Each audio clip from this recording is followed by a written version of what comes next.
हरिः ओम.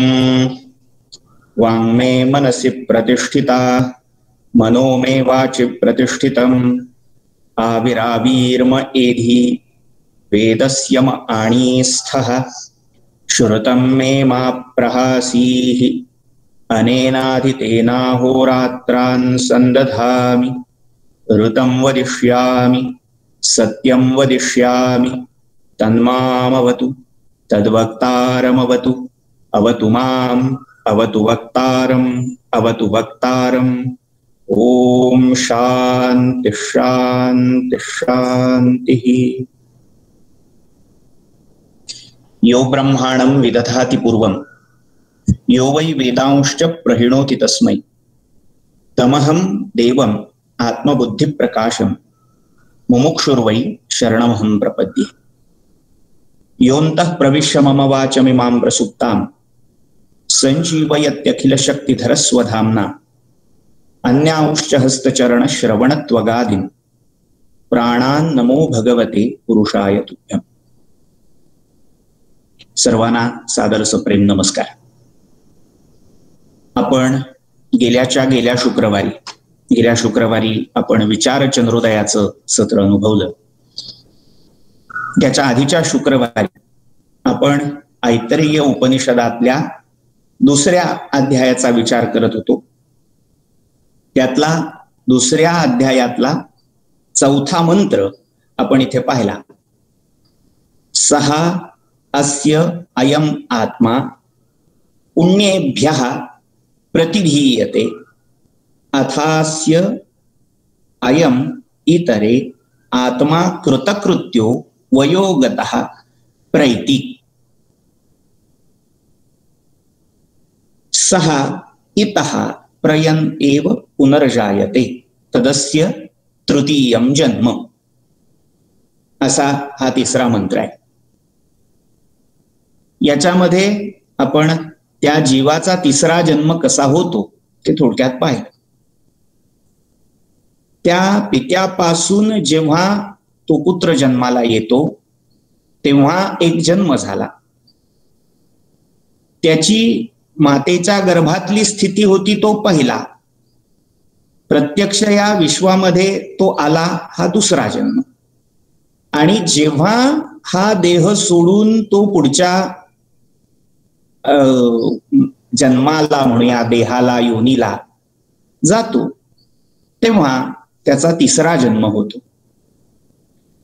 भारतीय विचार परंपरेमधली दर्शन परंपरेमधली ही एक फार मोठी धारणा आहे. पुनर्जन्म संकल्पनेची जी बीज आपल्याला वैदिक वाङ्मयामध्ये मिळतात त्यापैकी हे एक बीज आहे. जेव्हा तो हा देह टाकतो त्या क्षणीच त्याला नवीन देह जन्म योनी प्राप्त होते अशी ही कल्पना आहे. त्यामुळे तिथेही त्याचा एक नवा जन्म होतो, तिसरा जन्म होतो असं हे उपनिषद सांगतो. बृहदारण्यक उपनिषदामध्ये तृणजलौकेचं उदाहरण दिलेलं आहे. तृणजलौका, जलौका म्हणजे खरं तर जळू, पण या संदर्भासाठी आपण केवळ गवताच्या पात्यावर बसलेला एखादा कीटक, अळी असं म्हणू शकतो. तर ती अळी जशी गवताच्या एका पात्यावरून दुसऱ्या पात्यावर जाताना ते दृश्य बघण्यासारखं असतं. अळी आपला पुढचा अर्धा भाग, शरीराचे तिच्या जर दोन समान भाग कल्पिले तर त्यातला जो पुढचा अर्धा भाग असतो ती अलगद दुसऱ्या गवताच्या पात्यावर ठेवते. आणि त्या नवीन पात्यावर आपली पकड घट्ट झाली हे लक्षात आल्यावर ती अलगद आपला पार्श्वभाग, मागचा उरलेला अर्धा भाग हा या गवताच्या पात्यावरून काढते आणि त्या नवीन गवताच्या पात्यावर ती संक्रमित होते, पुढे जाते. तसं हा जीव नवीन देह धारण करून ठेवतो, म्हणजे बघून ठेवतो, हेरून ठेवतो. आणि तिकडे आपल्याला जाता येईल, तिकडे आपल्याला पक्की धारणा करता येईल असा एकदा त्याला आत्मविश्वास वाटला, कॉन्फिडन्स आला की तो अलगद हा देह सोडून देतो. म्हणजे आपल्या लक्षात येत नसेल पण हा देह सोडायचा आधी पुढच्या देहाची योजना करून ठेवलेली असते, झालेली असते. त्यामुळे हे अखंड जन्म मरणाचं चक्र आपल्या भारतीय धारणेमध्ये सांगितलेलं आपल्याला दिसून येईल. भगवत्पाद आद्यशंकराचार्यांचं जे चरपट पंजरिका नावाचं स्तोत्र आहे, चरपट पंजरिका किंवा मोहमुद्गर असंही त्या स्तोत्राचं नाव आहे. भज गोविंदम भज गोविंदम गोविंदम भज मूढमते. त्यामध्येही आचार्यांनी हेच सांगितलंय, पुनरपि जननम पुनरपि मरणम पुनरपि जननी जठरे शयनम इह संसारे खलु दुस्तारे कृपया पारे पाही मुरारे. पुन्हा पुन्हा हे जन्म मरण होत आहे, हे अखंड चक्र सुरू आहे. उपजे ते नाशे, नाशे ते उपजे, हे अखंड जन्म मरणाचं चक्र सुरू आहे. त्यामुळे इथे हा तिसरा जन्म या जीवात्म्याचा उपनिषद द्रष्टे ऋषी सांगतात. तर हा तिसरा जन्म झाला, तदस्य तृतीयम जन्म, तो तिसरा. मग यामध्येही काही वेळेला गत अशी होते की मनुष्य देह सुटला आणि कर्म तितकं पक्क नसेल, चांगलं नसेल, वासनांमध्ये हा मनुष्य अडकलेला असेल आयुष्यभर आणि केवळ तो इंद्रिय वासना तृप्ती, आहार, निद्रा, भय आणि मैथुन यामध्येच गुंतून राहिलेला असेल, तर त्याला पुढचा म्हणजे जो तिसरा जन्म येतोय तो पशुचा किंवा जड योनीतला येईल. तो वृक्ष होईल, लता होईल किंवा एखाद्या जीव जंतूच्या रूपामध्ये जन्म घेईल. हा आपण सगळा 3 गतींचा भाग आधी पाहून झालेला आहे आपला. मात्र गीतेमध्ये ज्या 3 गती सांगितल्या आहेत, म्हणजे उत्तम गती जी सत्कर्म पुण्यकर्मांचा परिपाक झाला की देवलोक प्राप्त होतो, तसा या देहाच्या पतनानंतर कदाचित देवयोनीमध्ये त्याचा जन्म होईल, उत्तम पुण्यकर्म असतील तर. जर मध्यम प्रतीची जशी आहे तशी त्याची चाललेली होती त्या चाकोरीतलीच कर्म अधिक असतील, पाप पुण्याचा लेखाजोखा जवळजवळ सारखाच असेल, तर तो मनुष्य योनीलाच पुन्हा येईल. पुन्हा त्या मनुष्य योनीमध्ये त्याला कसा जन्म मिळणार, कोणत्या वर्णामध्ये, कोणत्या जातीमध्ये, कोणत्या देहविशेषाने तो युक्त असणार, हे सगळं गणित पुन्हा त्या त्या कर्मानुसार ठरत जाईल. आणि जर त्याची कर्म ही वासनेमध्येच अडकलेली असतील, मगाशी म्हटल्याप्रमाणे आहार, निद्रा, भय, मैथुन यामध्येच त्याच्या कर्माचा आलेख हा फिरता राहिलेला असेल, तर त्याला पशु योनी किंवा वृक्ष विरुद्ध योनी प्राप्त होईल. पण काहीही झालं तरी त्याला पुढची योनी, पुढचा देह हा प्राप्त व्हावाच लागेल, करावाच लागेल. त्याला दुसरा कोणताही पर्याय नाहीये. या सगळ्या प्रक्रियेमध्ये 3 प्रकारचं येणं असतं. जो मनुष्य असतो, मनुष्य प्रकृती असते, त्या मानवी प्रकृतीला अनुसरून त्याला त्याच्या कर्मामुळे पुन्हा जन्म घ्यायलाच लागतो, त्याला पर्याय नसतो. जर पशुयोनी प्राप्त झाली तर त्या पशुयोनीमुळे, त्या पशुयोनीच्या प्रभावामुळे त्याचं चेतन, त्याची चेतना ही सुप्त होते आणि त्याला नकळत जन्म प्राप्त होतो. आपल्याला नवीन जन्म आलाय हेही त्याच्या खिचगणतीत नसतं. येणं आणि जाणं, जसं गवताचं पातं जमिनीतून उगवावं आणि उन्हाळ्याचा कहर झाला की वाळून सुकून जावं, हे जसं त्या गवताच्या पात्यालाही कदाचित कळत नाही, इतक्या अनकॉन्शियसली ती प्रक्रिया घडत असते. तर ती अचेतनावस्था त्या जीवाला प्राप्त होते. म्हणजे मानवी योनीमध्ये कळत असतं आपल्याला जन्म आलाय, आपण नवीन देहामध्ये आलोय, हे सगळं कळत अर्ध जागृत मन, अर्धचेतन मन असं असतं, कळत असतं, मात्र त्याला काहीही करता येत नाही, पर्यायच नसतो. त्याला जन्म हा घ्यावाच लागतो. चाकोरीमध्ये अडकल्यावर त्याला दुसरीकडे कुठेही हयगय नसते. एक इथे मला थोडा तांत्रिक मुद्दा दिसतोय. जयश्री देव यांच्या मोबाईलवर किंवा लॅपटॉपवर कदाचित एक स्क्रीन शेअरिंग ऍक्टिव्हेट झालेलं आहे. ते कृपया त्यांनी बंद केलं तर बरं होईल. आपले व्हिडिओ आणि ऑडिओ जर बंद ठेवले तर आपल्या प्रसारणाला व्यत्यय येत नाही, यासाठी ही नम्र विनंती. धन्यवाद. तर आपण पाहत होतो या योनींचं, या जन्मांचं गणित. मानवी चेतनेमध्ये हा जन्म त्याला घ्यावाच लागतो. पशु किंवा वनस्पती यांच्या अवस्थेला, यांच्या पातळीला गेलेल्या चेतनेमध्ये त्यांना कळतच नाही आपल्याला किती वेळा जन्म आलाय, किती वेळा आपण मेलोय. अचेतन अवस्थेमध्ये सगळं चाललेलं असतं. आणि जेव्हा या चेतनेचं उन्नयन होतं, मानवी चेतनेपेक्षा ती त्याची जागृती थोडी वर चढते, वर जाते, आलेख उंचावतो. त्या क्षणी त्याला स्वेच्छेने जन्म धारण करता येतो किंवा सोडता येतो. ही गंमत आहे.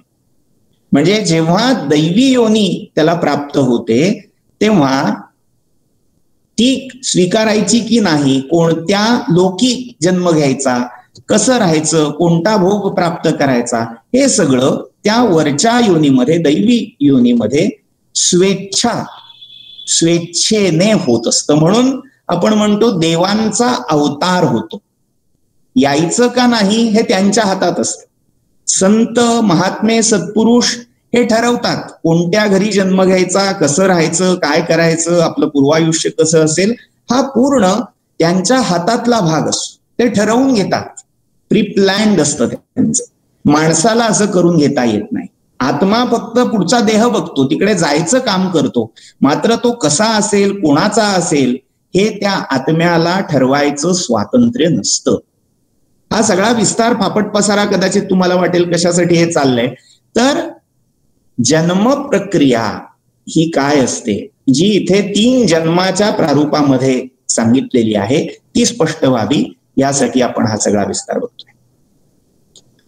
थोडक्यात हे चाललेलं अखंड चक्र, ज्याला आपण भवच चक्र, भवतती, भवसंतती किंवा भवसागर, या संसार या शब्दाने ओळखतो. संसरती, सतत तो सरत राहतो, सतत पुढे पुढे सरकणं. म्हणजे ज्ञानेश्वर माऊलींनी ज्याला घटिका यंत्राची उपमा दिली.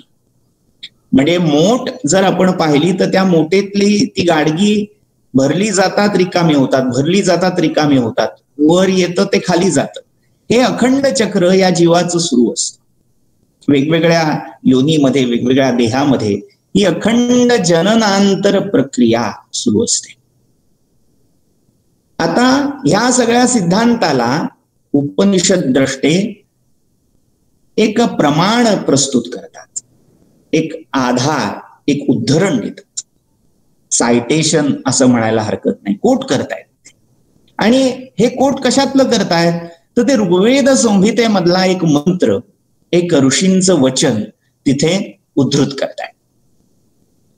ते म्हणतायत, तद उक्तम ऋषीणा गर्भेनु सन अनु येषाम अवेदम अहम देवानाम जनिमानि विश्वा शतम मा पुर आयसीहि अररक्षन अधः श्येनो जवसा नीरदीयम इति गर्भ एव एतच्छयानो वामदेवः एवं उवाच.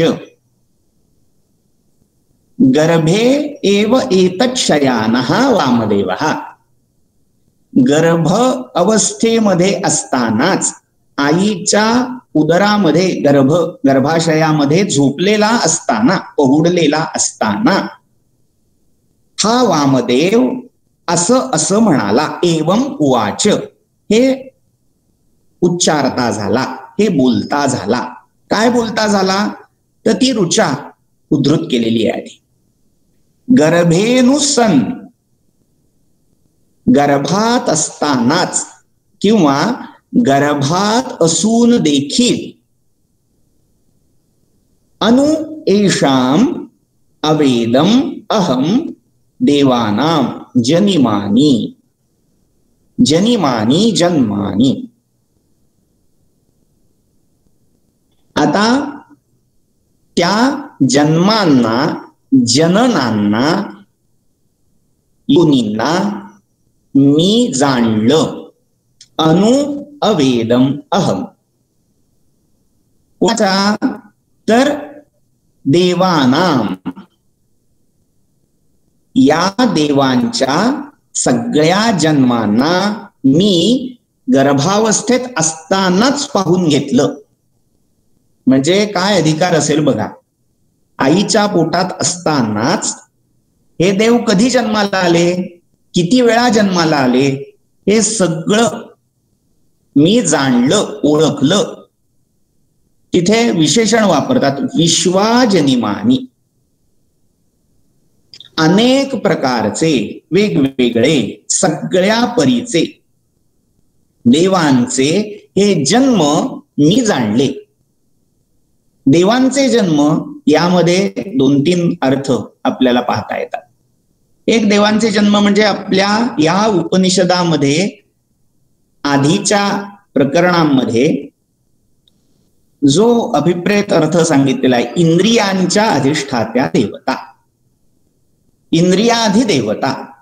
तर ही जी इंद्रिय आहेत, म्हणजे इंद्रिय म्हणजे डोळ्याची पाहण्याची क्षमता, वाणीची बोलण्याची क्षमता, कानाची ऐकण्याची क्षमता, त्वचेची स्पर्श अनुभवण्याची क्षमता, ही जी सगळी क्षमता आहे, ती शक्ती, ते सामर्थ्य म्हणजे देवता. तर या इंद्रियादी देवता किती वेळा जन्माला आल्या, कशा कशा जन्माला आल्या, हे मी जाणलं माझ्या गर्भावस्थेमध्येच. म्हणजे थोडक्यात माझ्या ठाई ही इंद्रिय कशी उत्पन्न होतात, कशी संलग्न होतात, हे मी आधीच, जन्माला यायच्या आधीच, या भूतलावर अवतरण्याच्या आधीच जाणून टाकलं. आता हा एक अर्थ झाला. दुसरा अर्थ, त्या इंद्रियांच्या अधिदेवता म्हणून ज्या विश्वात्मक देवता आपण मानल्या, म्हणजे कोण? इंद्र, वरुण, आदित्य, अग्नी इत्यादी इत्यादी. एकेका इंद्रियाची देवता आपण आई आधी पाहिलेली. त्या सगळ्या देवतांचे, म्हणजे आधीच्या अर्थाने व्यष्टीतल्या, पिंडातल्या देवतांचे जन्म, इंद्रियांचे जन्म या ऋषीने पाहिले, ओळखले. दुसऱ्या अर्थी या ब्रह्मांडाचे जे सर्जक आहेत त्या देवतांचे जन्म, या ब्रह्मांडातली जी व्यवस्था आहे, मग ब्रह्मांडाचा चक्षु आदित्य आहे, ब्रह्मांडाचं मन सोम आहे, ब्रह्मांडाचं श्रवणेंद्रिय हे दिशा आहेत, ब्रह्मांडाचं स्पर्शेंद्रिय वायू आहे. तर अशा ह्या सगळ्या ब्रह्मांड व्यापक किंवा ब्रह्मांड व्यवस्थापक देवांच्या जन्माना मी पाहिलं. आणि तिसरा अर्थ, या सगळ्या देवांच्या सगळ्या जन्माना मी पाहिलं, सगळ्या परीने पाहिलं. याचा अर्थ, हे देव ज्या मूळ तत्वापासून उत्पन्न झाले त्या उगमाला मी पाहिलं, म्हणजे परमात्म्याला मी पाहिलं. जिथून या सगळ्यांचा जन्म होतोय, उद्भव होतोय, प्रवृत्ती होतीये, त्या मूळ तत्वाला, ज्याला वेद उच्च म्हणतात, उच्च म्हणजे झरा, एखादा जलाशय, नदी, नाला, ओढा हा जिथून उगम पावतो त्याला उच्च असं म्हटलंय. तर ह्या सगळ्या देवांचा जो परम उच्च आहे, त्या उच्चालाच मी पाहिलं. त्या उत्सापासून, मूळ स्रोतापासून एक एक देवाची धारा, एक एक देवाचा प्रवाह कसा प्रवाहित झाला, हेच मी पाहिलं. म्हणजे थोडक्यात तुकाराम महाराजांचा एक अभंग आहे, भले तर आम्ही विधात्याचे बाप, मी विधात्याचा, ब्रह्मदेवाचा बाप आहे, असं तुकाराम महाराज म्हणतात. म्हणजे काय? विधात्याचा बाप म्हणजे थोडक्यात सगळ्या देवांचा स्रष्टा हा ब्रह्मदेव मानलाय. आणि त्या ब्रह्म्याला जन्माला घालणारा मी आहे, म्हणजे साक्षात तो परमात्मा नारायण मी आहे, असा अद्वैतानुभव त्यांच्या तुकोबांच्या त्या वाणीतून प्रकट होतोय. तोच अद्वैतानुभव प्राचीन काळी या वामदेवांच्या उक्तीतून प्रकट झाला होता की मी या सगळ्या देवांच्या, अगदी आपल्या साध्या बोलीभाषेत सांगायचं झालं तर आपण गमतीने एखाद्याला म्हणतो, काय रे जास्त वटवट करू नकोस, तुझ्या घुगऱ्या खाल्ल्या आहेत जन्माच्या किंवा बारशाच्या, म्हणजे तुझ्या जन्माच्या आधी मी होतो, तुझा जन्म झाला तेव्हा होतो, तुझं सगळं अथपासून इथपर्यंत मला माहितीये. तसं हा वामदेव नामक ऋषी सांगतोय की देवांच्या सगळ्या जन्मांना मी पाहिलं, जाणलं, ओळखलं, म्हणजे थोडक्यात मी इतका सनातन आहे, इतका पुरातन आहे की जेव्हा देव जन्माला नुकतेच येत होते तेव्हाही मी होतो त्या चेतनावस्थेमध्ये, परम जागरण अवस्थेमध्ये मी होतो, म्हणून हे सगळं मी पाहू शकलो, असा ध्वन्यर्थ तिथे प्रकट होतो. तर अशा प्रकारे या वामदेवांच्या उक्तीचा संबंध आपल्याला लावता येईल. गर्भेनु सन अनु येषाम अवेदम अहम.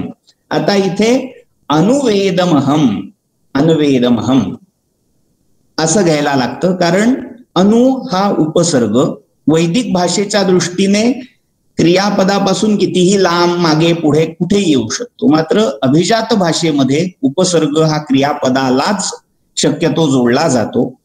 त्यामुळे अभिजात भाषेच्या दृष्टीने जर ह्या मंत्राचा अन्वय करायचा झाला तर तिथे अन्ववेदम, अनुअवेदम असं रूप होईल.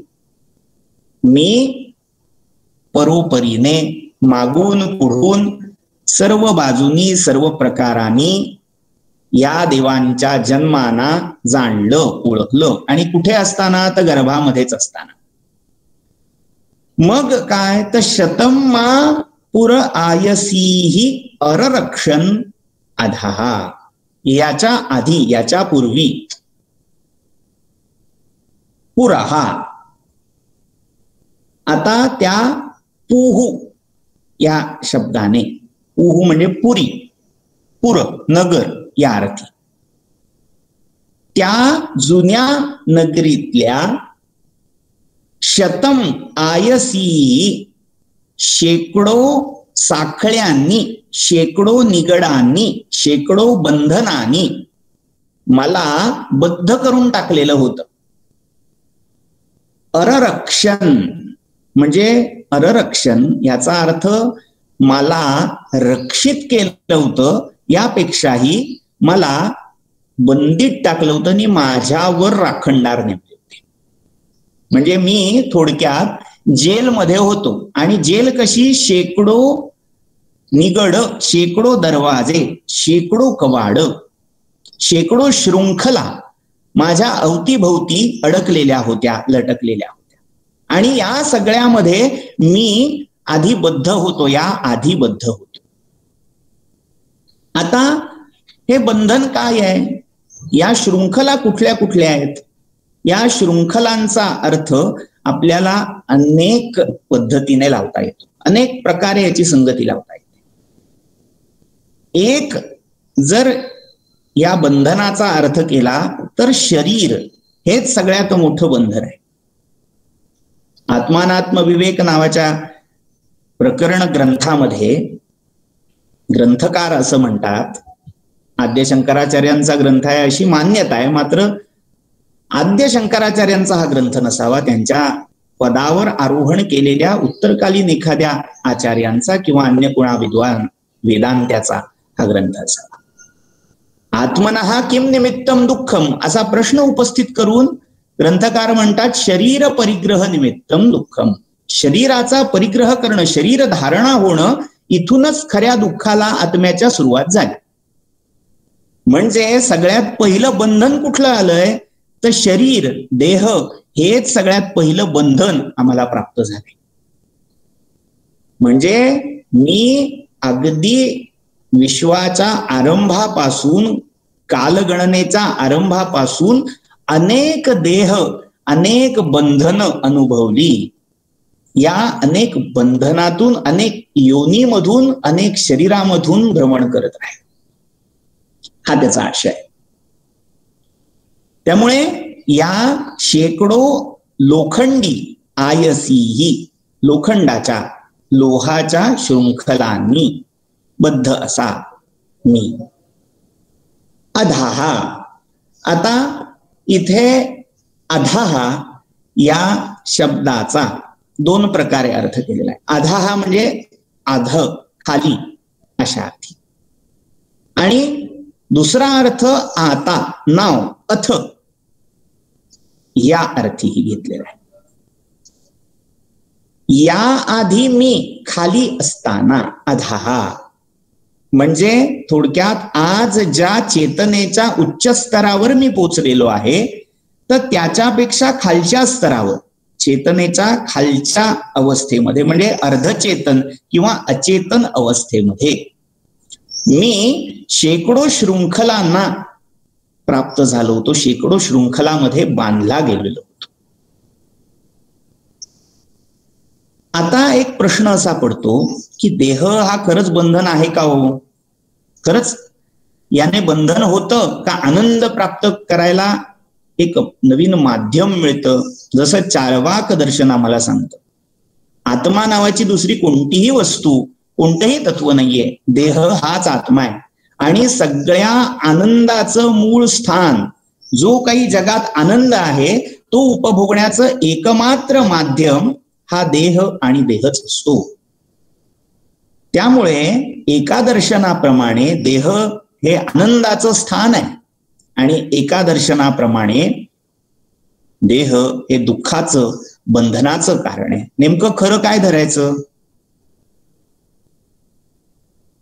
भगवान गौतम बुद्धांचा जरी मार्ग आपण बघितला, त्यामध्येही 4 आर्य सत्य सांगितले आणि त्यातलं पहिलं सत्यच आहे सर्वम दुःखम. सगळं हे विश्व दुःखाने भरलेलं आहे, कारण हा देह दुःखाने भरलेला आहे. आणि आपल्याला त्या दुःखाचं आणि त्या दुःख देणाऱ्या, दुःखाला कारण होणाऱ्या देहाचं बंधन आहे. फार लांब जायची गरज नाहीये. आता आपण लॉकडाऊनमुळे घरी बसलेलो आहोत, म्हणजे मी आदर्श परिस्थिती सांगतोय. काही लोक तो नियम धाब्यावर बसवूनही फिरतायत, त्यांच्याबद्दल मी बोलत नाही. मात्र अनेकांवर आज स्थानबद्ध व्हायची वेळ आलेली आहे. घरातल्या घरात जिथे आहे तिथे अडकलेले आहे.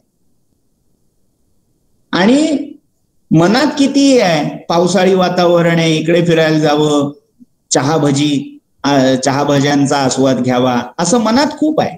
पण बाहेरच पडता येत नाही, कुठे जाता येत नाही. त्यामुळे या देहाचं बंधन झालंय. मन तर तुमचं केव्हाच तिकडे धबधबे बघायला, निसर्ग सौंदर्य बघायला उडून गेलेला आहे. मात्र देह हा तुम्हाला बंधन करतोय, तुमच्या चेतनेला तिकडे जाण्यापासून घरात अडकलेला आहे. त्यामुळे देह हा एक प्रकारे बंधन आहे. दुसरं बंधन कसं? तर आता देह जर सोडला, देहाचा विचार थोडा आत्ता बाजूला ठेवला, तर संसारामधली जी वेगवेगळी भावभावनांची, जबाबदाऱ्यांची बंधनं आहेत, तुम्ही ज्या समाजाचे घटक आहात, त्या समाजाने घालून दिलेल्या मर्यादा, विधी, निषेध यांची बंधनं तुमच्यावर आहेत. तर त्याही शेकडो साखळ्यांमध्ये हा जीव गुंतलेला आहे. म्हणजे हे करा, हे करू नका, हे देखील एक प्रकारचं बंधन आहे. अजून थोडा बंधनाचा विचार पुढे वाढवला तर आपल्या मनात जे नानाविध विकार आहेत, आपल्या मनामध्ये ज्या वेगवेगळ्या कल्पना, संकल्पना आहेत, त्या संकल्पना आपलं बंधन आहेत. त्या संकल्पना आपल्याला बांधून टाकतायत, आपल्याला बंदी केलेलं आहे संकल्पना. म्हणजे काय? आपल्याच संकल्पनाने आपण बंदी झालोय. याला काही उदाहरणं मी इथे देतो. एकदा एका अरबस्थानातल्या प्रांतामध्ये काही व्यापारी हे प्रवास करत होते आणि करता करता करता एका रात्री उघड्या त्या वाळवंटामध्येच मुक्काम करायची वेळ आली. आजूबाजूला काही झाड नव्हतं, ज्याला ओएसिस म्हणतात, तसंही काही उपलब्ध झालेलं नव्हतं. त्यामुळे तिथेच त्या उघड्या वाळवंटामध्ये त्यांनी तंबू ठोकला. या व्यापाऱ्यांबरोबर काही उंट होते. आता त्या उंटांना बांधण्यासाठी त्यांच्याकडे खुंटा, खांब, दगड असं काहीच साधन नव्हतं. दोऱ्या होत्या, मात्र कशाला बांधायचं हा मोठा प्रश्न होता. जर तंबू ज्या खुंट्यांना ठोकतात त्याला जर बांधले गेले आणि ते हल्ले तर तंबू उखडला जायची शक्यता असते. त्यामुळे त्याला बांधायची ही सोय. आणि अशा वेळी आता उंटांचं काय करायचं? रात्रभर कोणाला कोणाला तरी या उंटांचं दावं धरून जागत बसायला लागणार, नाही तर हे उंट पळून जाणार, असं या व्यापाऱ्यांना वाटायला लागलं. आणि इतक्यात त्या सगळ्या व्यापाऱ्यांमध्ये एक ज्येष्ठ वयोवृद्ध पण अतिशय चाणाक्ष आणि अनुभवी असा व्यापारी होता. व्यापाऱ्याने सांगितलं, काही काळजी करू नका, द्या माझ्याकडे त्या उंटांची दावी. आणि ती दावी त्याने हातात घेतली. थोड्या थोड्या अंतरावर जाऊन त्याने ते दावं घेऊन जमिनीवर काहीतरी ठोकल्याचं नाटक केलं. ठाकाठोक केली. झालं. थोड्या थोड्या अंतरावर ते उंट बसले आणि हा व्यापारी परत आला. म्हणाले, आता काही काळजी नाही, झोपून जा, मी बांधून टाकलंय त्यांना. बाकीच्या व्यापाऱ्यांना कळेना कशात बांधून टाकलंय, काय बांधून टाकलंय. बरं, जाऊन नीट बघावं तर अंधार चहू बाजूला पसरलेला. जाऊ दे म्हणाले, होईल ते होईल म्हणून सगळे निर्धास्त झोपी गेले. सकाळी उठून पाहिलं तर सगळे उंट जिथे ठेवलेले, जिथे बसवलेले होते तिथे शांतपणे रवंत करत पडलेले होते. एकही उंट जागचा हल्ला नव्हता. आणि आता या सगळ्या व्यापाऱ्यांना आश्चर्य वाटलं. त्यांनी पाहिलं की म्हणाले, बांधलं तरी कशाला या उंटांना? पाहिलं तर कशालाही बांधलेलं नव्हतं. दोरी जमिनीवर तशीच पडलेली होती. त्याने केवळ तिथे खुंटी ठोकल्याचं नाटक मात्र केलं होतं. आणि हे उंट त्या नाटकामुळे इतके गाफील झाले होते की आपण बांधले गेलेलो आहोत या धारणेमध्येच ते होते. झालं. आता पालं उठवायची वेळ आली. त्या व्यापाऱ्यांनी दावी हातात धरली आणि ते उंटांना आपल्या चुचकारायला लागले, हाकलायला लागले. मात्र ते उंट जागचे काही केल्या हलेनात. आश्चर्य वाटलं. चाबूक वापरला, पिराण्या लावल्या तरी हलेनात. म्हटल्यावर त्या म्हाताऱ्या गृहस्थाला विचारलं, हे काय? तो म्हणाला, अरे तुम्ही मूर्ख आहात, खुंट्या तुम्ही अजून काढल्याच नाहीत. व्यापाऱ्यांना आश्चर्य वाटलं, खुंट्या ठोकल्याच नव्हत्या तर काढणार कुठल्या? व्यापारी म्हणाला, थांबा आता दाखवतो. म्हणून जसं त्या व्यापाऱ्याने, वृद्ध व्यापाऱ्याने खुंट्या ठोकल्याचं नाटक केलं, तसंच त्या सूर्यप्रकाशामध्ये उघड्या डोळ्यांनी सगळ्यांना सगळं दिसतंय अशा त्या आवेशामध्ये जाऊन खुंट्या उखडून काढल्याचंही नाटक केलं. आणि ज्या क्षणी त्या खुंट्या उखडल्या गेल्या तसतशा एकेका उंटाची खुंटी उखडली जावी तसतसा तो उंट मोकळा हालचाल करायला लागला, हलायला लागला. सगळ्यांना आश्चर्य वाटलं, पण या अनुभवी माणसाचं कौतुकही वाटलं. आपण ही कथा ऐकून आपल्याला वाटत असेल, हा काय मूर्खपणा आहे, असं कधी असतं का? तर फार लांब जायची गरज नाही. आपल्या सगळ्यांच्या बाबतीत असंच असतं.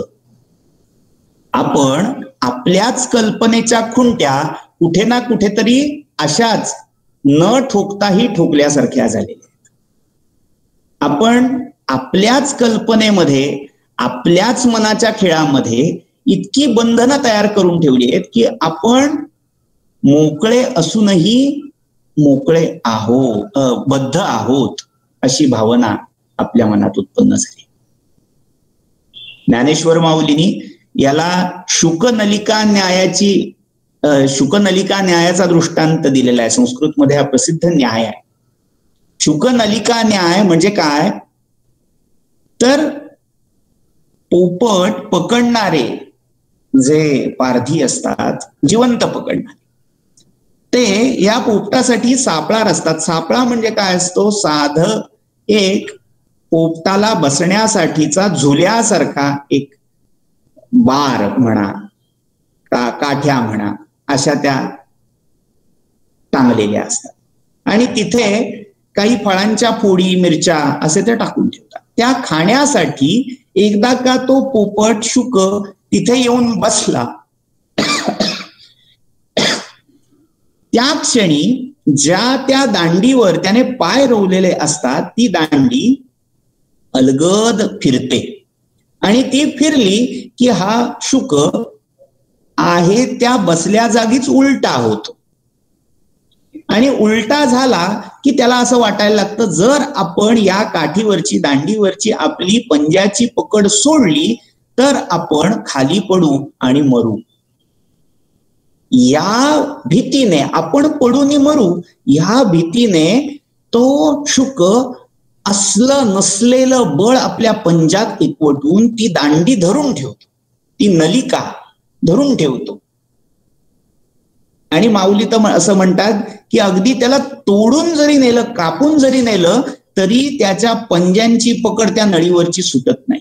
इतकं घट्ट तो पकडून ठेवतो. का तर या इथून मी सुटलो तर पडेन आणि मरेन, ह्या धारणेतून ती नळी तो सोडत नाही. प्रत्येक जीवाचं असं झालेलं आहे. विषयाच्या वासनेने प्रत्येक जीव हा कुठल्या ना कुठल्या तरी नळीवर बसलाय. आणि ती नळी जेव्हा विपरिणत होते, विपरिणमते असं यास्क म्हणतात, विपरिणाम सुरू होतो, तेव्हा माझी हातची नळी, माझा हातचा देह, माझे हातचे भोग हे सुटून जात आहेत. ह्या भीतीने तो जीव अधिकाधिक ती नळी पकडून ठेवायचा प्रयत्न करतो.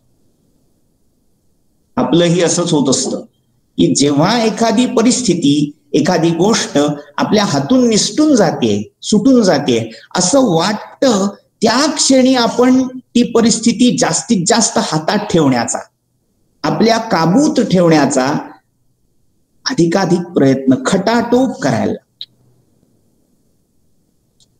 हे आपल्या कल्पनेतलं बंधन असतं, आपणच बांधून टाकलेलं असतं. दुसरा एक दृष्टांत तुकोबांच्या चरित्रातला दिला जातो. तुकाराम महाराज दरवर्षी वारीला निघायचे आणि देहू मधल्या संतोबा पवारांना प्रत्येक वेळी आपल्या बरोबर यायला विनवायचे. आणि संतोबा मात्र प्रत्येक वेळी काही ना काहीतरी कारण देऊन टाळायचे. सगळं आधी काय, मुलाचं लग्न व्हायचंय, ते व्हायचंय, अमुक व्हायचंय, अशी अनेक कारणं दरवर्षी देऊन झाली. आता एक वर्ष असं आलं की कोणतीही जबाबदारी या संतोबांवर उरली नव्हती. सगळ्या पाशातून हे मुक्त झाले. आणि तुकोबा आषाढी वारीला बोलवायला यांना नित्य दरवर्षीच्या नियमाप्रमाणे गेले. आणि जेव्हा तुकोबा दारी आले म्हटल्यावर यांनी आपलं रडगाणं सुरू केलं. काय करू तुकोबा, हा संसार असा आहे की मला काही केल्या सोडत नाही, मला पकडून ठेवलंय या संसाराने, कसं जायचं पंढरीला, प्रश्न आहे माझ्यासमोर. तुकोबा म्हणाले, खरं आहे तुम्ही म्हणताय ते. आणि तुकोबा बाहेर आले आणि त्याच्या घरासमोर संतोबांच्या जे एक मोठं झाड होतं, त्या झाडाला त्यांनी मिठी मारली आणि जोर जोरानं ओरडायला लागले, मला झाडान धरलं, मला झाडान धरलं. आजूबाजूचे लोक धावून आले, काय म्हणतायत, तुकोबांचं डोकं ठिकाणावत आहे ना, असं काय म्हणतायत, झाडान मला धरलं, झाडान मला धरलं. संतोबा पण आले, म्हणाले, काय चाललंय तुकोबा, असा काय वेडापणा करताय.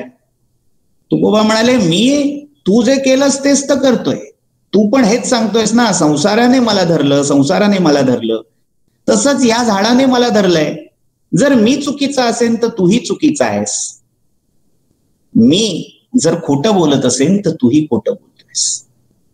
संसार हा झाडाप्रमाणे आहे, तो कोणालाही धरू शकत नाही, धरणारे आपण त्याला असतो, आपण त्याला पकडून ठेवतो आणि त्याने मला बंधन केलंय असा भास मला होतो. होतं काय, या भौतिक गोष्टीमध्ये आपण इतके गुंतून जातो, आपल्याला असा एक गोड गैरसमज निर्माण होतो की मी जर नसेन इथे तर ही सगळी व्यवस्था नष्ट होईल. मी करताय, मी इथे आहे, माझं अधिष्ठान आहे आणि मी आहे म्हणून चाललेला आहे. प्रत्येकाला हा कुठे ना कुठेतरी गर्व आहे. अगदी मोठ्यातल्या मोठ्या उच्च पदावर असणाऱ्या व्यक्तीपासून अगदी गल्लीमध्ये खेळणाऱ्या लहान पोरापर्यंत हा अभिमान प्रत्येकाला लागलाय. मी आहे म्हणून हे सगळं चाललंय. खेळामध्ये सुद्धा अनेक मुलांचा असा आविर्भाव असतो की मी आहे म्हणून हा खेळ चाललाय, मी नसतो तर खेळता चालत नसतं. एक दृष्टांत तुकाराम महाराजांनी दिला की एक आजीबाई पंढरपूरला निघाल्या, सुनबाईंकडे चाव्या दिल्या, घराची जबाबदारी सोपवली आणि सगळं बजावून ठेवलं. हे कर, ते कर, असं कर, तसं कर, सगळ्या सारख्या सूचना देऊन झाल्या. सुनबाई सूचना नको असं म्हणून ऐकत होत्या, पण दाखवायला मान, द्यायला मान म्हणून ते सगळं ऐकून घेतलं. सासूबाईंनी सगळी निर्वानिरव केली आणि आपलं बोचकं उचलून त्या घराबाहेर पडल्या. घराबाहेर पडल्यावर तरी यांच्या सूचना तोंडाने काही थांबेनात. अगं ते फडताळ दुधाचं बंद ठेव, नाही तर बोका येईल, दुधात दूध तोंड घालेल, दूध फुकट जाईल. हा म्हणजे त्यांचा मुलगा आल्यावर त्याला खायला दे, उपाशी ठेवू नकोस, रात्रीचं विरजण लाव, हे तसं असं असं तसं सगळ्या परीच्या सूचना.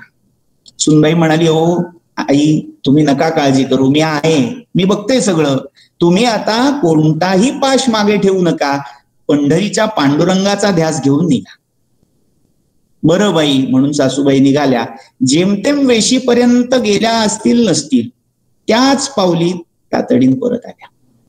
सुनबाई म्हणाली, काय झालं सासूबाई? म्हणाल्या, काय सांगू, माझा तुझ्यावर अजिबात विश्वास नाहीये, अजिबात तुला धड संसाराची अक्कल नाहीये कसा करायचा ती. मी बाहेर जावं हीच तुझी इच्छा दिसतेय. एकदा का या घराचा ताबा तुला मिळाला की आपल्याला हवं तसं वागशील आणि माझं घर नासवून टाकशील. त्यामुळे जाऊ दे, कशाला जाता दूर, माझे इथेच पंढरपूर. म्हणून आजीबाई पंढरीची वारी सोडून घरामध्येच राहिल्या. हे काय आहे तर आपल्याच मनाने आपल्याला घालून दिलेलं बंधन आहे. तुम्हाला वाटेल की हे काय फापट पसारा चाललाय, कुठे चाललंय, मूळ उपनिषदाचा मंत्र काय? वामदेव जे सांगतायत की आधी मला शेकडो लोखंडी बंधनांनी बद्ध करून ठेवलेलं होतं, मी बद्ध झालो होतो त्यात.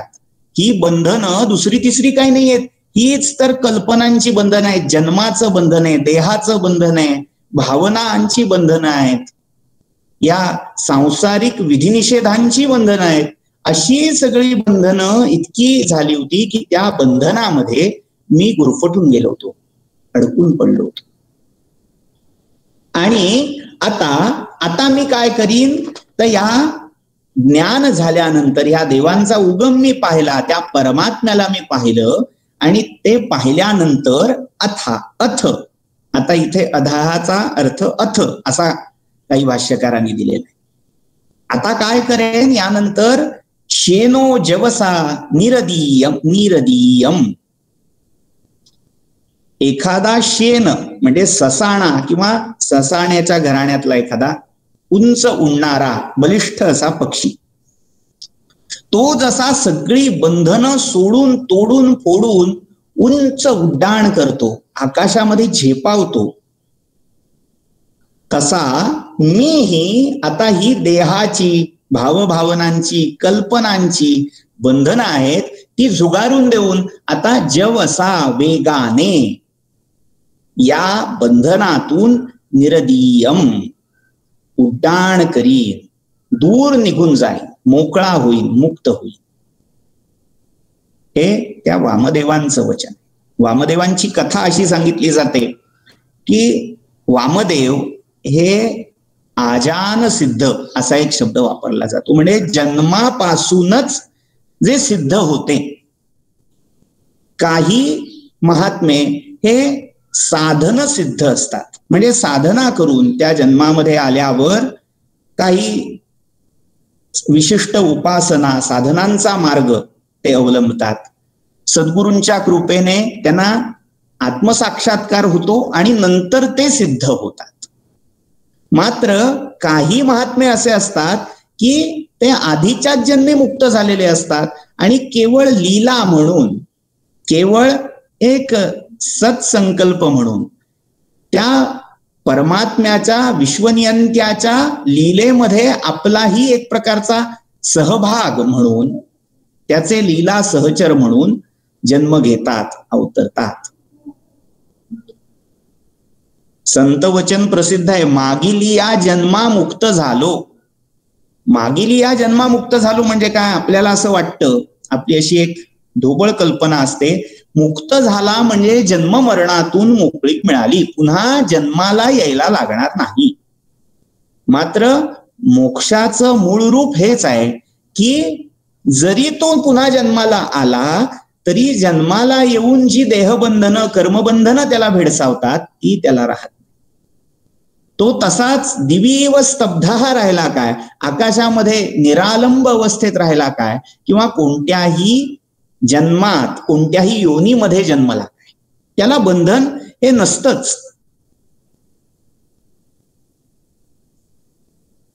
आता याच्यासाठी दासबोधामध्ये समर्थांनी एक सुंदर श्लोक उद्धृत केलाय.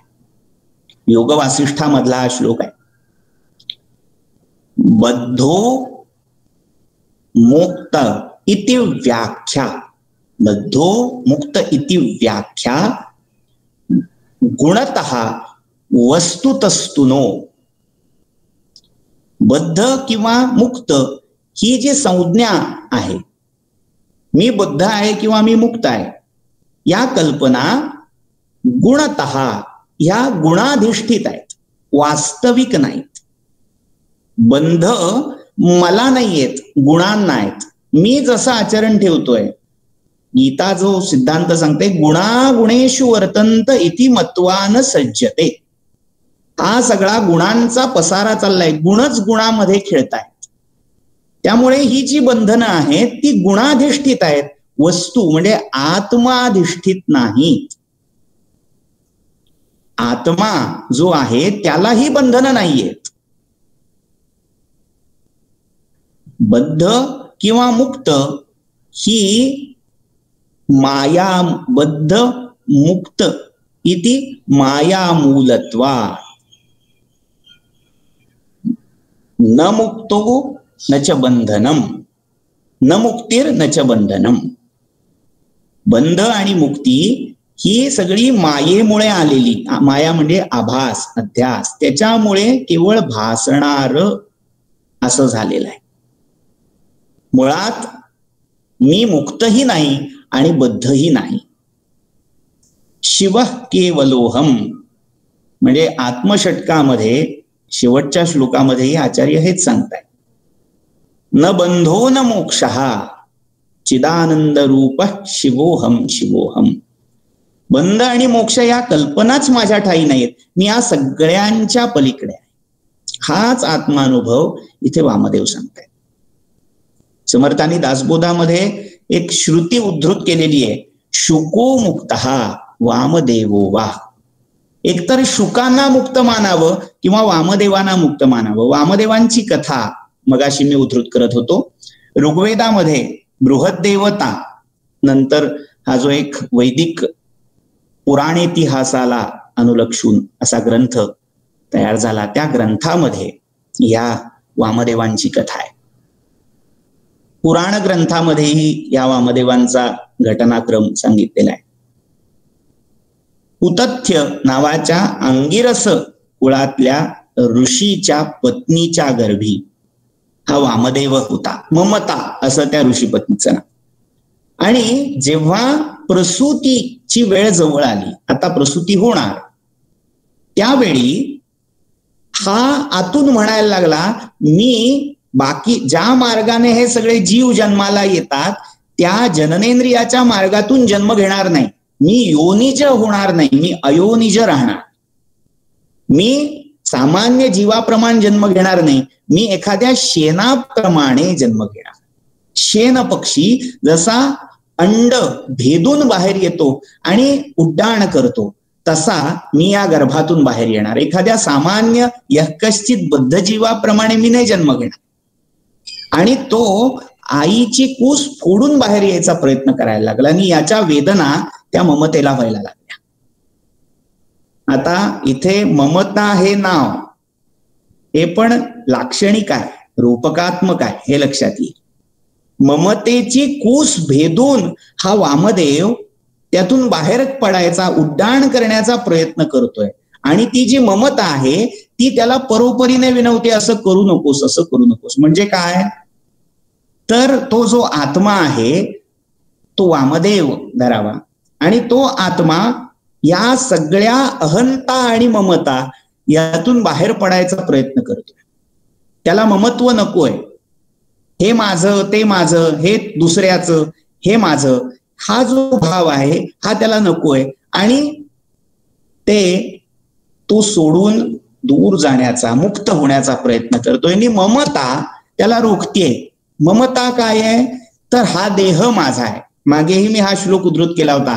देहे अहंता तदुत्था स्वविषय ममता. स्वतःच्या विषयीची किंवा या देहविषयी, देह संबंधित विषयांची जी ममता आहे हे माझं आहे, हा देह माझा आहे.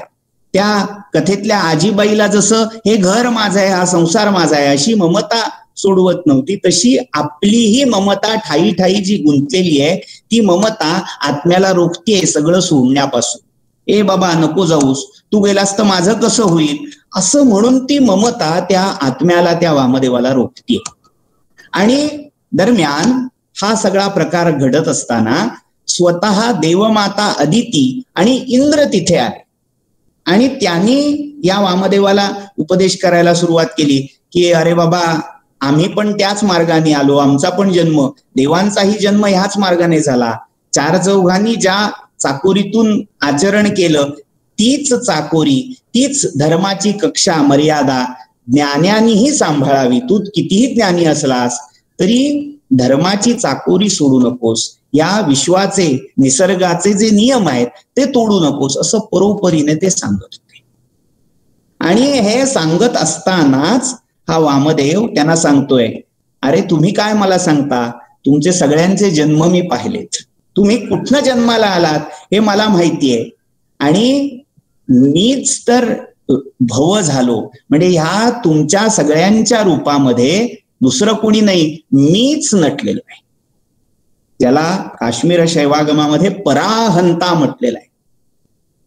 जीवाच्या ठाई एक अहंता असते, तशीच ती परमात्म्याच्याही ठाई अहंता असते. मात्र जीवाला जो अहंकार वाटत असतो, मी हे केलं, मी ते केलं, ते सगळं इटुकलं पिटुकलं असतं. इटुकलं पिटुकलं म्हणजे काय, त्या जीवाची जशी कुवत असते, जेवढी कुवत असते, मी अमुक केलं, मी तमुक केलं, हा अहंकार त्याचा किती क्षुद्र असतो. आपल्याला असं वाटतं माझ्यामुळे असं झालं, मात्र आपण करणारे काहीही नसतो. तर या अहंकारापेक्षा त्या परमात्म्याचा अहंकार हा विश्वाला गवसणी घालणारा असतो. मी अमुक केलं असं म्हणणं, मी एखाद्या महात्म्याने, एखाद्या आत्मवित, ब्रह्मवित किंवा ब्रह्मविद वरिष्ठाने मी हे केलं असं म्हणणं. भगवान श्रीकृष्णही गीतेमध्ये ह्याच पराहंतेमध्ये बोलतायत. माझ्यापासून हे सगळं विश्व उत्पन्न झालं. ब्रह्मणो हि प्रतिष्ठाहम अमृतस्याव्ययस्य च शाश्वतस्य च धर्मस्य सुखस्य एकांतिकस्य च, असं 14व्या अध्यायाच्या शेवटी कृष्ण सांगताय. आपल्याला वाटेल याच्यापेक्षा वेगळा अहंकार काय, की मी हे केलं, मी ते केलं, म्हणजे देवांनाही हा अहंकार सुटला नाही का, अशी स्वाभाविक आपली धारणा होईल. कारण आपण आपल्या कुवतीच्या अहंकारामध्ये अडकून पडतोय. मात्र आपल्या कक्षेच्या कित्येक किलोमीटर सुद्धा कमी पडेल इतका पैल पार त्या भगवंताचा अहंकार आहे, आणि तो कोणत्याही बंधनाच्या पलीकडचा अहंकार आहे. त्यामुळे आपण अहंकार केला तर आपल्याला फटके बसतील, मात्र परमात्म्याने अहंकार केला तर हे विश्व उत्पन्न होईल. त्यामुळे त्याच्या ठाई तो अहंकार आहे म्हणून आपण आहोत, म्हणून विश्व आहे, हे लक्षात ठेवायचं. तर त्या पराहंतेने आविष्ट झालेला त्या खुमारीमध्ये ती अवधूती मस्ती आहे. तो आत्मसाक्षात्कार इतका त्याच्या रोमारोमामध्ये भिनलाय, तो बाहेर पडतोय. ते जे बोलतोय मीच सगळ्या देवता झालो, म्हणजे जशी ऋग्वेदाच्या दशम मंडलामध्ये वागंभृणी नावाची ऋषिका आहे आणि ती सांगतेय अहम रुद्रेभिर्वसुभिश्चरामी अहम आदित्ये ऋतविश्वे देवई अहम मित्रावरुणोभा विभर्मी अहम इंद्राग्नी अहम अश्विनोभा. म्हणजे ज्ञानेश्वर माऊलींनी जसं सांगितलं, म्या बोलविल्या वेद बोले, म्या चालविल्या सूर्य चाले, म्या हालविल्या प्राण हाले, जो जगाते चालिता, तशातली ही गत आहे. तर त्या परमात्म्याच्या आवेशामध्ये हा वामदेव सांगतोय. हाच कथाभाग आपल्याला याच्या पुढचं जे उपनिषद आहे बृहदारण्यक, त्या बृहदारण्यकामध्येही दुसऱ्या अध्यायामधल्या 5व्या खंडात पाहायला मिळेल. तो विचार हाच सगळा वामदेवाच्या उपदेशाचा, किंवा ब्रह्मसूत्रामध्येही या वामदेवांचा उल्लेख बादरायणाने केलेला आहे. शास्त्रदृष्ट्या तू उपदेशो वामदेव. वामदेव जसा जन्मापूर्वीच मुक्त झालेला होता, मागली या जन्मामुक्त झालो.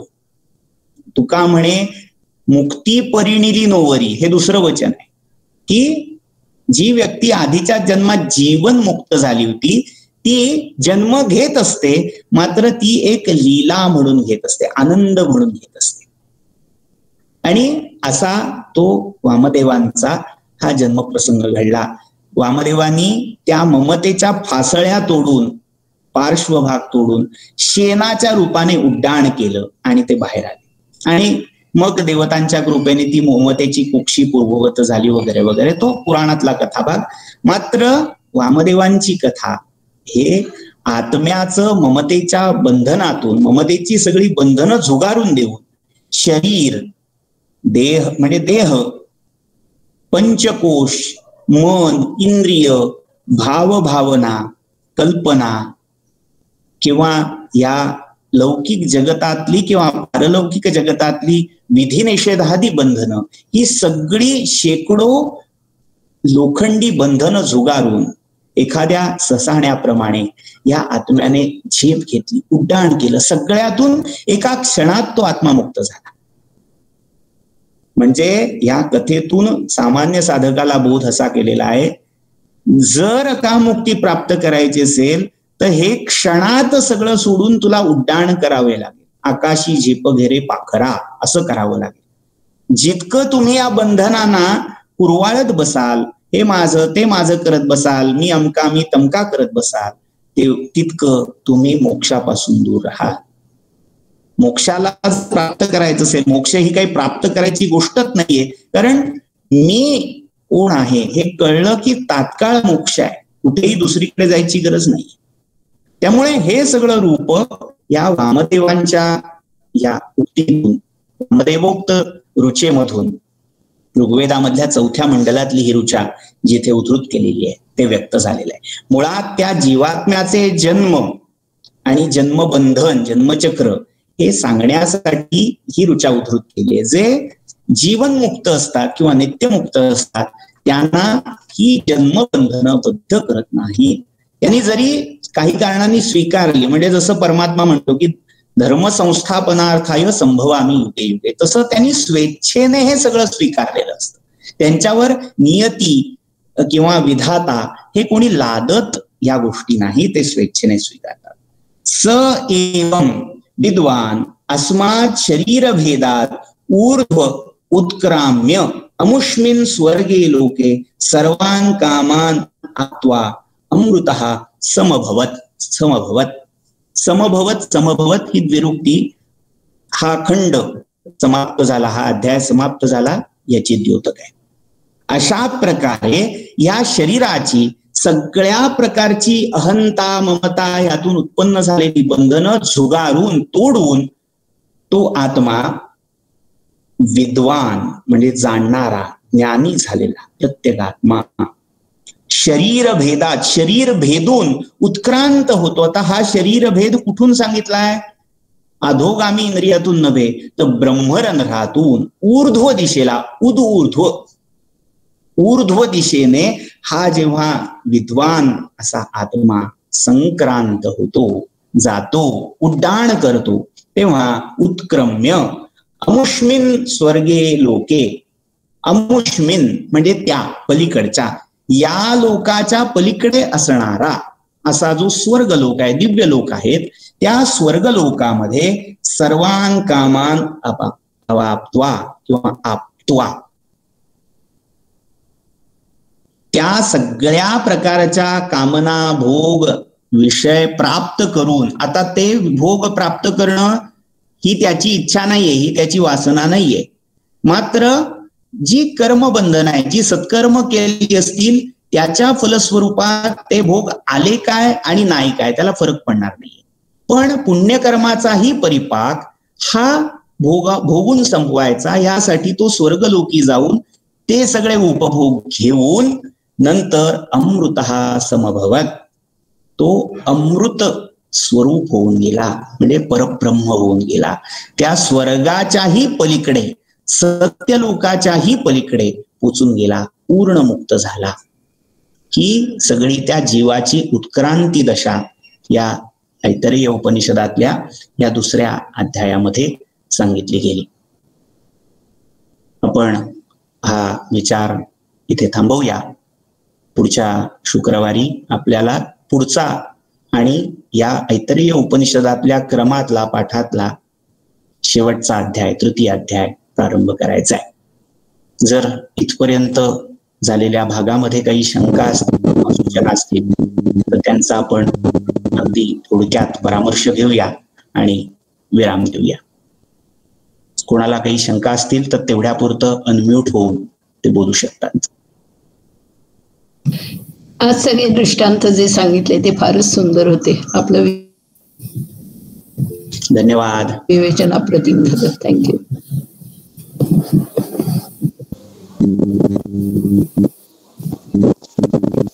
खूपच सोप्या आणि छान शब्दात सांगितलं आणि खूप छान वाटलं. स्वतःच्या पण खूप चुकलं खरं म्हणजे. धन्यवाद सर. धन्यवाद. धन्यवाद सर. खूप छान विवरण. खूप सर खूप छान सांगितलं. वामदेवाच्या जन्माची कथा आम्हाला माहिती नव्हती, म्हणजे मला पण अतिशय सुंदर, म्हणजे अयोनिज म्हणजे काय ते कळलं आता. धन्यवाद सर. फार छान. सर हे सगळं बोलू का मी? हे सगळं वामदेवाचं ऐकल्यानंतर माझ्या सहज मनात आलं, अतिसामान्य म्हणजे काय, अगदी खालच्या स्तरातला मनातला विचार तो किंवा एक विनोदाचा भाग म्हणावा तरी, सध्या ज्या सिव्हिरियन केसेस होतात. धन्यवाद. धन्यवाद सर. धन्यवाद. धन्यवाद. भागवत आजोबा नमस्कार. शोभना मॅडम तुम्ही काहीतरी सांगत होतात, मध्येच व्यत्यय आला कदाचित. जन्मरहस्य अतिशय सुंदर झालं. आता ते जाणीवेला जो प्राज्ञाचा भाग आहे ना, तो आपण विश्लेषण कराल अशी अपेक्षा आहे. जन्मरहस्य झालं, मुक्ती रहस्य झालं, पण हा जो इदम प्राज्ञ नको, अयम प्राज्ञ मला हवा आहे. अयम प्राज्ञ. धन्यवाद. पुढच्या अध्यायामध्ये तोच अयम प्राज्ञ, हा प्रज्ञानम ब्रह्म हाच भाग येणार आहे. शोभना मॅडम आपण काहीतरी सांगत होतात सिझेरियनच्या संदर्भात. आपला मनातले असे विचार आले आणि माझं मलाच हसू आलं की शेणपक्षी सगळे बंध सोडून तो बाहेर आला, योनीच्या मार्गाने आला नाही. तर हल्ली ते डॉक्टर सिझेरियन करायला मातेला तशीच मदत करतात का त्या गर्भाला बाहेर काढायला, असं मला कळलं, बाकी काही नाही. बरोबर बरोबर. नाही काय आहे, शेवटी यामध्येही गतानुगतिकता आहे. सिझेरियन करून जरी हे केलं तरी योनी या शब्दाचा अर्थ केवळ जननेंद्रिय इतका नाही, मातेच्या गर्भामध्ये वास करायला लागणं, इथेच ती योनी प्राप्त होणं आहे. त्यामुळे पोटातून आला काय किंवा अन्य मार्गाने आला काय, हा भाग शेवटी परवश असल्यामुळे त्या बाळाच्याही हातात नाही आपण कुठून यायचं. त्या गर्भातलं ते जल आटत जातं किंवा वार त्याच्या गळ्याभोवती होते. हे सगळे जे प्रकार आहेत ते त्या बाळाच्या स्वेच्छेने होत नाही. आणि इथे वामदेव स्वेच्छेने सगळं करतायत.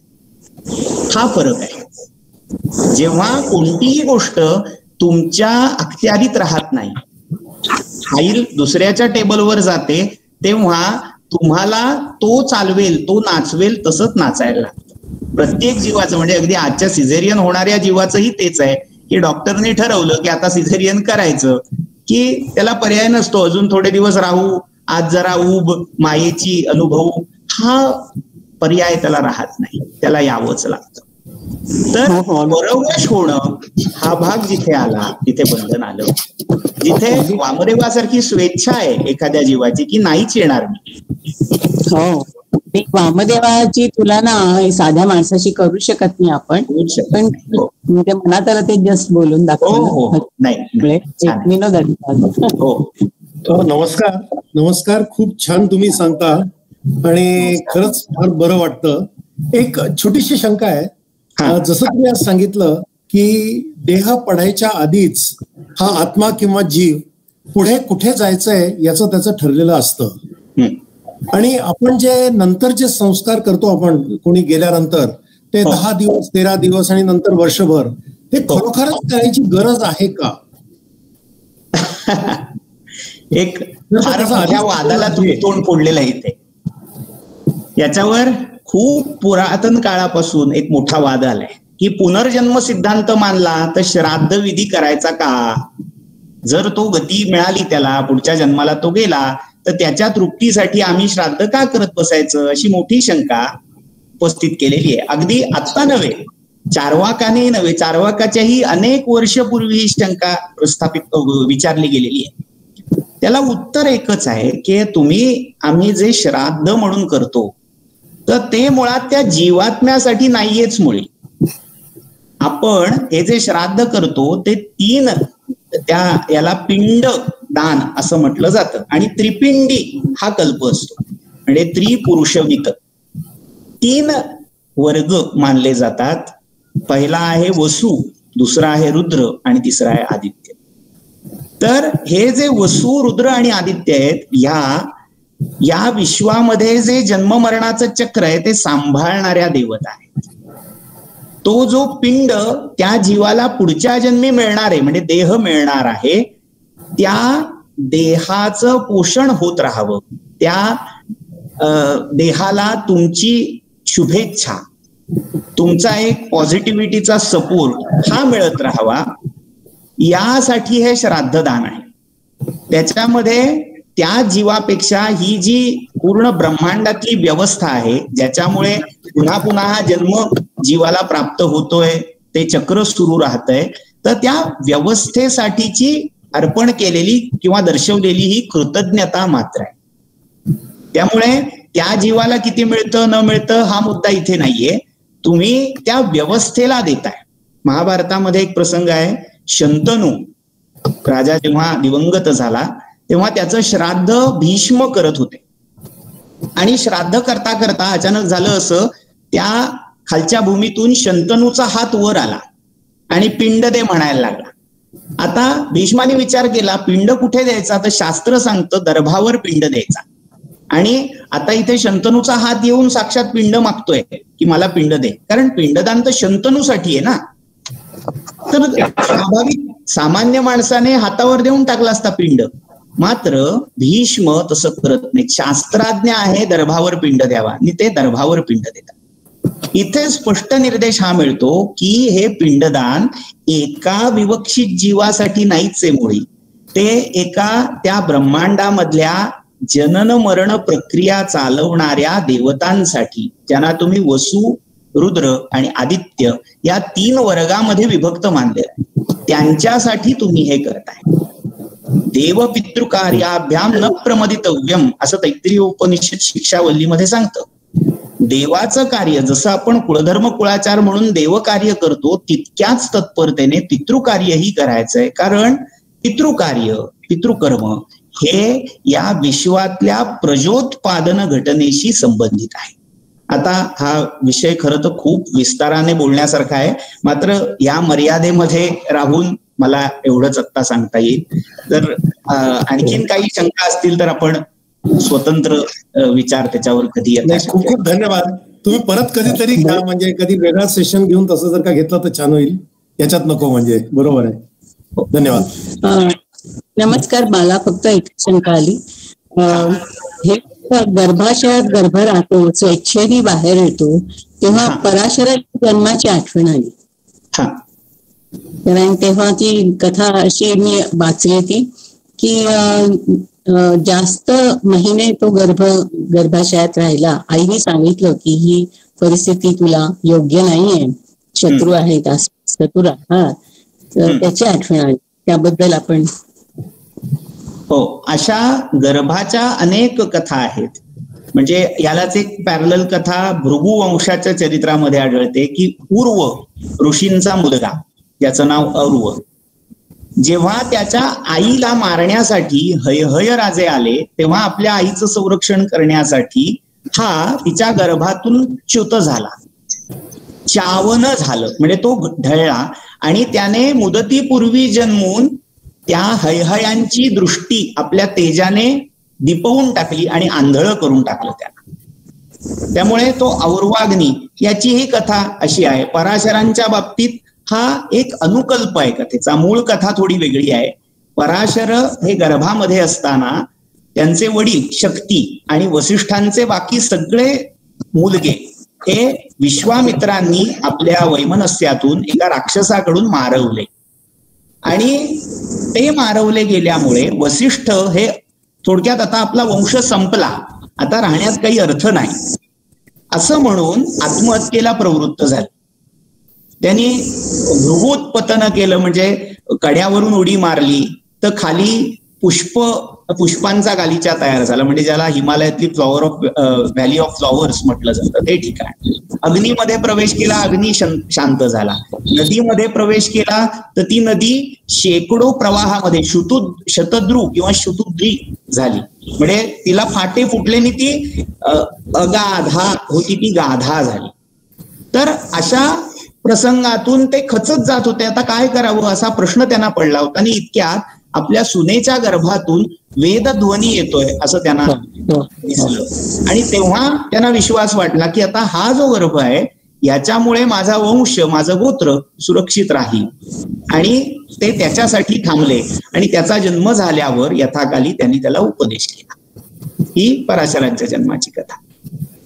आणि राक्षसांच्या भयापासून वाचवण्यासाठी त्याची आई दुष्यंती असं तिचं नाव, तिने तू एवढ्यात जन्म घेऊ नकोस अशी विनवणी केली. अशी एक दुसरी कथा सांगितली.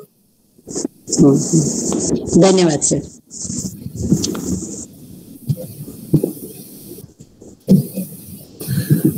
नागेंद्रजी, तुम्हाला काही शंका आहे? हा, एक शंका होती.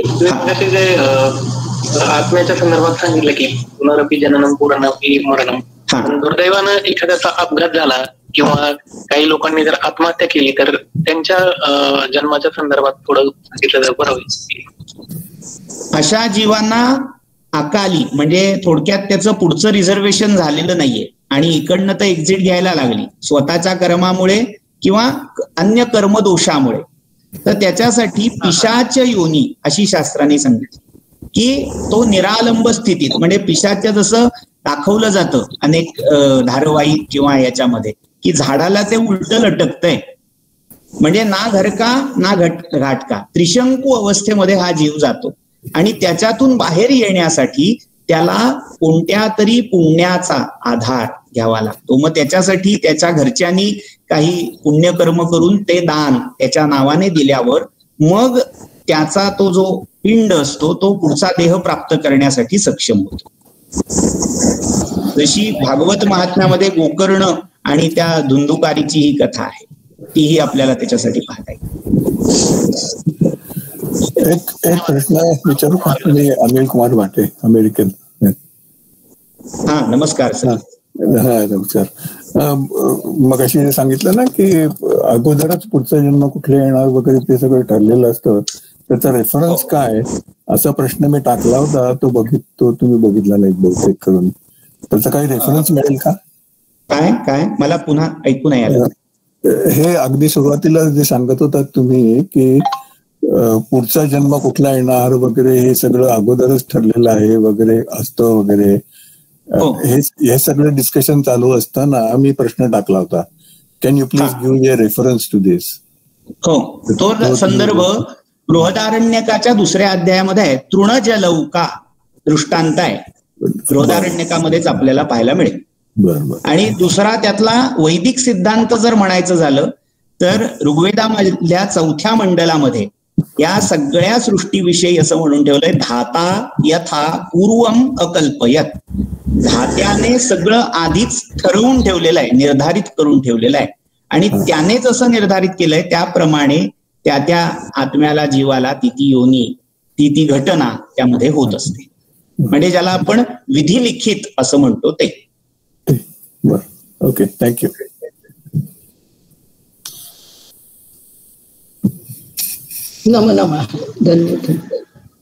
धन्यवाद. हा, धन्यवाद. खूप चांगलं वाटलं, प्रवचन खूप चांगलं वाटलं. आणि इतर पुनर्जन्म आणखीन काय असेल ते असू दे, पण आता आपल्याला काय करायला पाहिजे हे ऐकल्यानंतर 8 दिवस पुढचे आमचे त्या विचारात तसं थोडंसं वागण्यामध्ये तसे जातात. त्याच्यामुळे मला ते खूपच चांगलं वाटलं की पुढच्या 8 दिवसांनी परत, कारण जास्त दिवस झाले की सगळ्याचा विसर पडतो, पुन्हा आपण मूळ पदाने वागतो. पण पुन्हा एकदा ऐकलं की पुन्हा आपण ते ममता सगळ्या गोष्टी त्या आपोआपच यायला लागतात लक्षात रोजच्या व्यवहारात. ते खूप चांगलं आहे. धन्यवाद. धन्यवाद. आणि गेल्या वेळेस 15 दिवस अगदी खरं बोलल्या ताई, गेल्या वेळेस तो 15 दिवसाचा मध्ये अवधी झाला, तो खूपच जड गेला. मग तुम्ही चांगले 65 आणि अमृत अनुभव चालू करा असं वाटतं. आपल्या वैदिकच्या प्रतिपाद्य किंवा अध्ययन विषयामध्ये हा येत नाही, मात्र आपण स्वतंत्र रीतीने काही त्याच्यावर विचार करता येईल का नक्की प्रयत्न करूया. सर्वांना मनपूर्वक धन्यवाद. आपण शांती मंत्राने समारोप करूया, आपली वेळ ही संपलेली आहे. हरिः ओम.